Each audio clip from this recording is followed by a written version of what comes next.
अस्सलाम वालेकुम guys, welcome to my YouTube channel. आज की इस वीडियो में मैं आपके लिए लेके आई हूँ CS 201 के क्विज नंबर 4 का सोल्यूशन।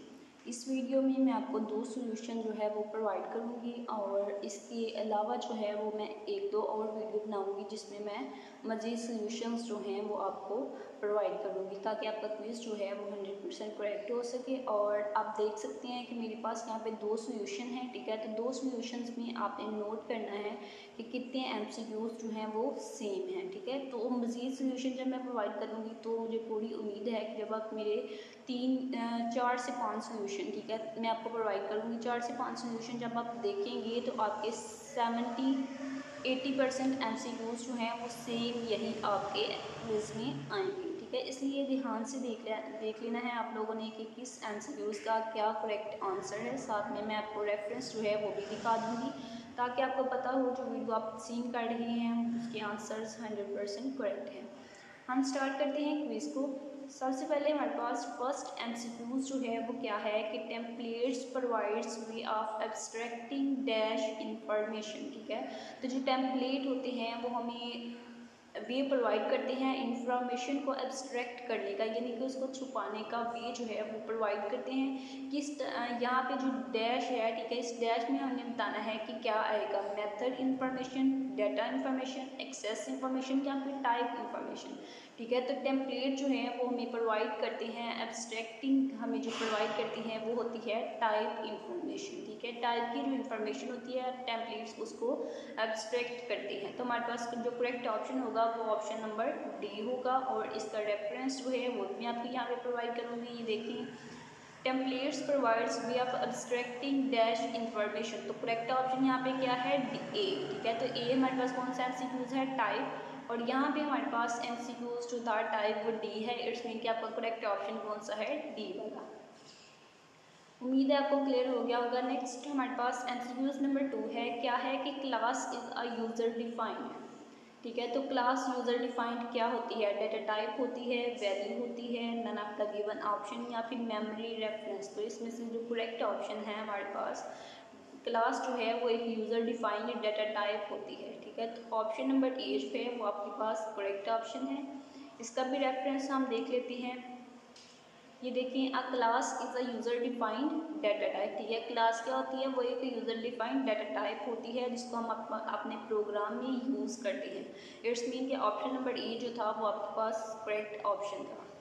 नेक्स्ट है हमारे पास option number 3, new operator is use to allocate memory from the free store during, ठीक है। तो हमारे पास मेमोरी को एलोकेट करने के लिए 2 ऑपरेटर्स होते हैं। कौन कौन से, न्यू, ठीक है। मेमोरी को एलोकेट करने के लिए हमारे पास न्यू ऑपरेटर होता है और मेमोरी को डी एलोकेट करने के लिए हमारे पास एक ऑपरेटर होता है, डिलीट ऑपरेटर, ठीक है। तो ये दोनों जो ऑपरेटर्स हैं ये क्या कब काम करते हैं, at the time of run time, ठीक है। जब प्रोग्राम एग्जीक्यूट हो रहा होता है, रन हो रहा होता है, तब हम न्यू ऑपरेटर से मेमोरी को एलोकेट कर सकते हैं और डिलीट ऑपरेटर से मेमोरी को फ्री कर सकते हैं।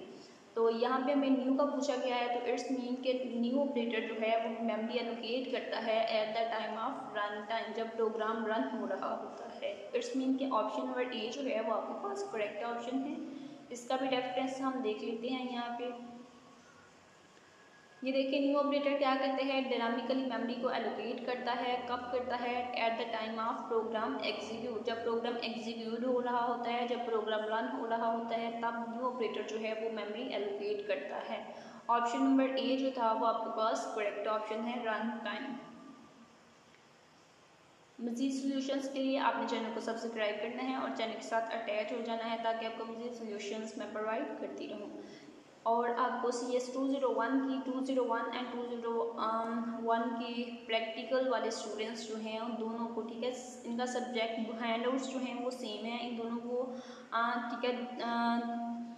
201 और 201P जो जिन बच्चों का सब्जेक्ट्स है उनको मैं प्रिपरेशन करवाऊँगी इस सब्जेक्ट की अपने व्यू नॉलेज चैनल पे। मैंने 1-2 वीडियो जो है वो अपलोड भी की है, मज़ीद वीडियोस मैं अपलोड करूँगी। आप लोग चैनल को सब्सक्राइब करें ताकि आपको वीडियोस जो हैं वो टाइम पे मिल जाए, बिकॉज टाइम जो है वो शॉर्ट है।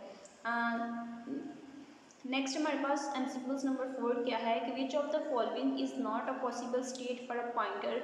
यहाँ पे पॉइंटर की कुछ पॉसिबल स्टेट्स बताई गई हैं और हमसे पूछा गया है कि कौन सी पॉसिबल स्टेट पॉइंटर की नहीं है, यानी कि इस तमाम एमसीक्यूज में से एक एमसीक्यूज कोई ऐसा है जो इसकी पॉसिबल स्टेट नहीं है, वही हमने यहाँ पे आइडेंटिफाई करनी है। ठीक है, तो पॉइंटर जो होता है वो एड्रेस को होल्ड करता है, ये बिल्कुल ये करेक्ट है। It's mean point one pass the end of the object, जी बिल्कुल ये भी करेक्ट है। ज़ीरो, ठीक है, पॉइंटर ज़ीरो भी हो सकता है, ये भी करेक्ट है। पॉइंट टू आर टाइप, ठीक है, तो पॉइंटर जो है वो टाइप को पॉइंट नहीं करता, ठीक है, वो एड्रेस को भी होल्ड करता है और पॉइंट करता है एंड ऑफ एन ऑब्जेक्ट को भी। ज़ीरो भी उसकी वैल्यू हो सकती है, लेकिन पॉइंटर जो है वो टाइप को पॉइंट नहीं करता। इट्स मीन कि यहाँ पे आपका करेक्ट ऑप्शन क्या होगा, ऑप्शन नंबर डी। ठीक है, इसका रेफरेंस भी हम यहाँ पे देख लेते हैं कि देखिए यहाँ पे मेरे पास एमसीक्यूज है, सेम एमसीक्यूज है और यहाँ पे ऑप्शन जो है वो हमें बताया गया है correct option D. It's mean point to R type. ठीक है, तो हमारे पास भी करेक्ट ऑप्शन है D, point to R type. Option number D जो है वो आपके पास करेक्ट ऑप्शन है। नेक्स्ट एमसीक्यूज नंबर 5 है हमारे पास, local variables are stored in an area count. तो जो हमारे पास कुछ टू टाइप्स ऑफ वेरिएबल्स हमारे पास होते हैं, कुछ लोकल होते हैं, कुछ ग्लोबल होते हैं। ठीक है, तो जो लोकल वेरिएबल्स होते हैं उसको जिस जगह पे, जिस एरिया में हम स्टोर करते हैं उस एरिया को क्या कहते हैं। ठीक है, ये आपके पास क्वेश्चन पूछा गया है, तो उसको हम स्टैक कहते हैं, हीप कहते हैं, परमानेंट स्टोरेज एरिया कहते हैं या फिर फ्री मेमोरी। ठीक है, तो जो लोकल वेरिएबल होते हैं उनको हम स्टोर करते हैं स्टैक में। ठीक है, तो ऑप्शन नंबर ए जो है वो आपके पास करेक्ट ऑप्शन होगा। लोकल वेरिएबल्स को हम किस एरिया में स्टोर करते हैं, स्टैक में। इसका रेफरेंस भी यहाँ पे गिवन है, देखिए local variables are stored in an area called stack. Next है हमारे पास MCQs number 6, types of templates in C++ language are. ठीक है, तो C++ लैंग्वेज जो है उसमें कितनी टाइप के टेम्पलेट्स होते हैं। यहाँ पे आपके हैंडआउट्स में जो है वो टू टाइप्स ऑफ टेम्पलेट्स बताई गई हैं, class templates and function templates. It's mean के टू टाइप्स हैं उसकी, तो यहाँ पे हम लगा सकते हैं ऑप्शन नंबर ए को करेक्ट। कितना C++ लैंग्वेज जो है उसमें टेम्पलेट्स की टू टाइप्स हैं, class templates and function templates. यहाँ पे ये देखिए आपके हैंडआउट्स में गिवन था, two types of template functions हैं, function templates and class templates. Option number A जो है वो आपके पास करेक्ट ऑप्शन है। नेक्स्ट है हमारे पास MCQs number 7, dash variables are those that are defined outside of the main. ठीक है, तो वो कौन से वेरिएबल्स होते हैं जो मेन के आउटसाइड हम डिफाइन करते हैं, मेन से बाहर जिनको हम डिफाइन करते हैं, उन वेरिएबल्स को क्या कहते हैं। ऑप्शंस यहाँ पे क्या गिवन है, ग्लोबल, लोकल, डायनामिक या फिर स्टैटिक। ठीक है, तो स्टैटिक वेरिएबल्स वो होती हैं जिनको हम एक दफ़ा डिफाइन कर सकते हैं, इट्स मीन कि ये भी नहीं है। डायनामिक वेरिएबल्स वो होती हैं जिनको एट द रन टाइम हम डिफाइन भी करते हैं और फ्री भी कर सकते हैं, रिमूव भी कर सकते हैं। लोकल वेरिएबल्स कौन से होते हैं, जिनको हम मेन के अंदर इनसाइड हम डिफाइन करते हैं। ठीक है, ग्लोबल वेरिएबल्स कौन से होते हैं, जो पूरा होल प्रोग्राम जो है वो यूज़ करता है, इट्स मीन के मेन के आउटसाइड इनको हम डिफाइन करते हैं। आपके पास करेक्ट ऑप्शन जो है वो ऑप्शन नंबर ए है कि global variables are those that are defined outside of the main. इसका रेफरेंस भी हम यहाँ पे देख लेते हैं, ये देखिए one of the variable type is global variables, global variables are those that are defined outside of the main. Next है हमारे पास एमसीक्यूज नंबर 8, इसमें क्या है कि the return type of the operator function for less than operator is. ठीक है, तो ये जो ऑपरेटर फंक्शन हमें गिवन है इसकी रिटर्न टाइप क्या होती है ये हमने बताना है। यहाँ पे ऑप्शंस क्या हैं कि class for which we overload operator, reference of आइसोट्रिक क्लास, रेफरेंस ऑफ ओसोट्रिक क्लास या फिर वॉइड। तो सबसे पहले आपने यहाँ पे क्या देखना है कि आपने इस ऑपरेटर को देखना है कि ये कौन सा है, ये आउटस्ट्रीम वाला ऑपरेटर है। इट्स मीन कि यहाँ पे ओ स्ट्रिंग क्लास जो है इसका रेफरेंस होगा ऑप्शन नंबर सी जो है वो आपके पास करेक्ट ऑप्शन है। लेकिन अगर आपसे एमसीक्यूज में हो सकता है सेम एमसीक्यूज आए, जस्ट ये ऑपरेटर जो है इसको चेंज कर दें। यहाँ पे ऑपरेटर हमारे पास लेस देन है, तो अगर ऑपरेटर आपसे ग्रेटर देन पूछा जाएगा, ठीक है, तो देन उसका करेक्ट ऑप्शन बी होगा।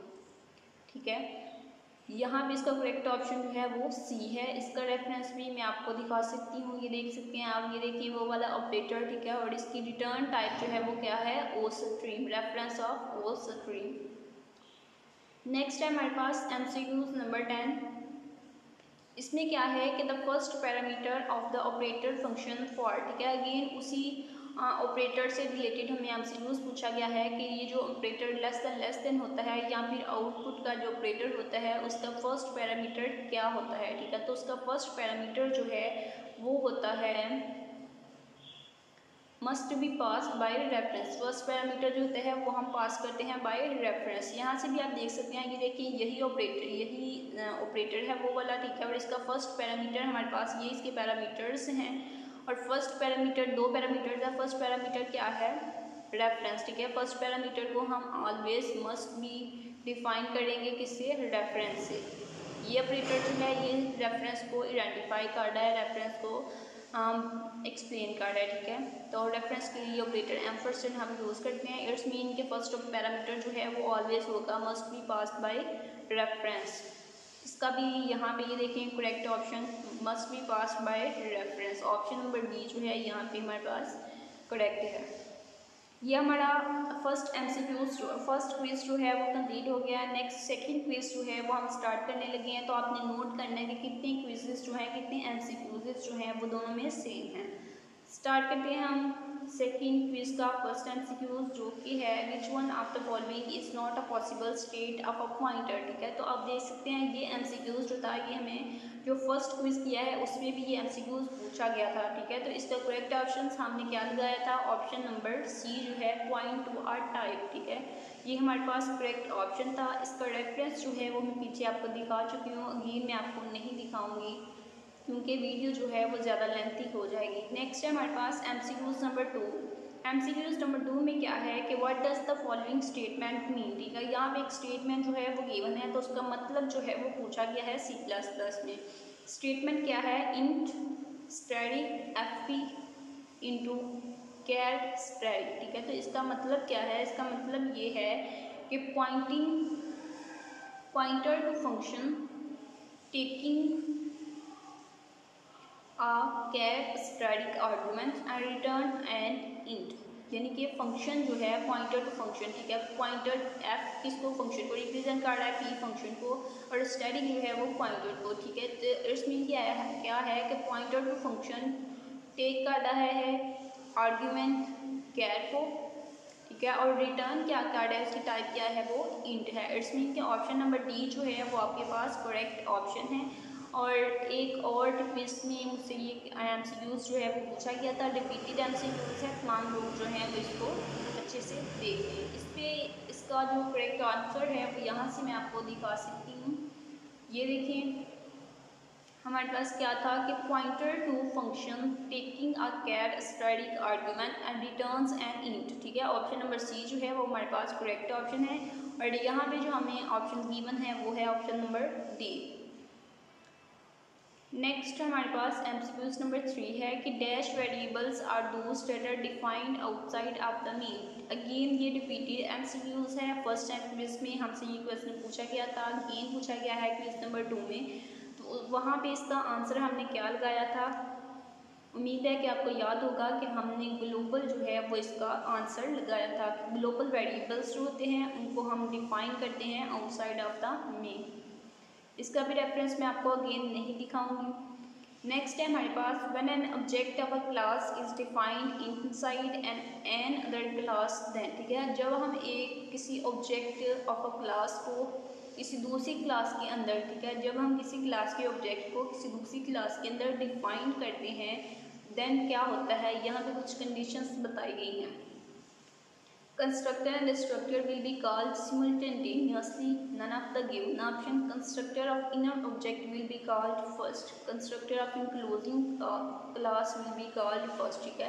तो ऑप्शन नंबर डी जो है वो आपके पास करेक्ट ऑप्शन है, क्योंकि यहाँ पे मैं आपको दिखा सकती हूँ। ये देखिए अगर हमारे पास दो क्लासेस हैं, ठीक है, ये एक क्लास है और ये हमारे पास दूसरी क्लास है। तो अब ये देखिए फर्स्ट जो है ये जो फर्स्ट वाली क्लास है, इनक्लोजिंग क्लास है, ये क्रिएट होगी तभी हम दूसरी क्लास में जा सकते हैं ना। ये नहीं हो सकता कि ये हम जो है डिफाइन करें ही ना और हम सीधा यहाँ सेकंड जो क्लास है, इनर क्लास है, उसमें आ जाए। इस तरह नहीं होता, ठीक है, क्योंकि हमारे पास जो इनक्लोजिंग क्लास है उसका हम कंस्ट्रक्टर जो है वो पहले कॉल होगा, फिर ही हम अंदर वाली क्लास में आएंगे और फिर इसका कंस्ट्रक्टर जो है वो कॉल होगा, ठीक है। तो यहाँ पे ऑप्शन जो है वो आपने करेक्ट लगाना है। कौन सा? ऑप्शन नंबर डी जो है वो आपके पास करेक्ट ऑप्शन है। इसको हम रिमूव कर लेते हैं और नेक्स्ट जो है वो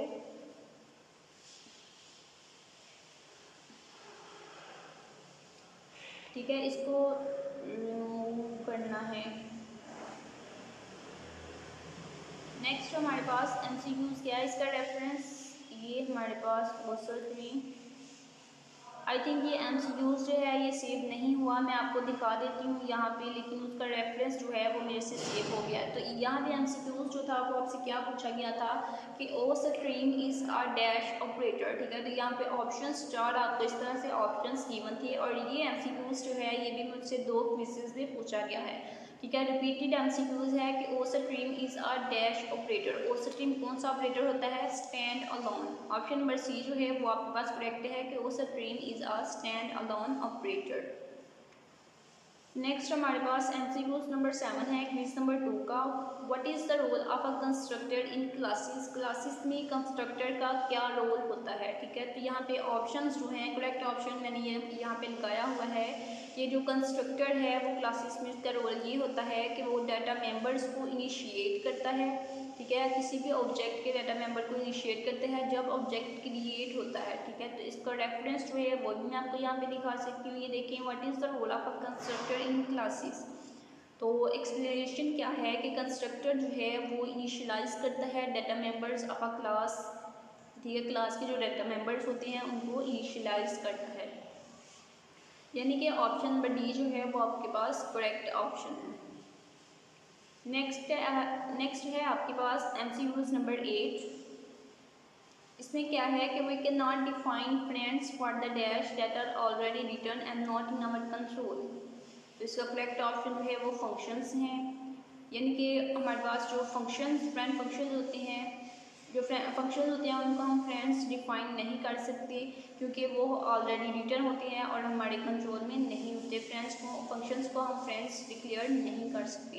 इसका रेफरेंस भी यहाँ पे आपके हैंडआउट्स से ही मैंने ये लिया है कि ये देखिए, we can not define friends for the classes that are already return, ठीक है। तो क्या है? Friend function. This is not a friend function.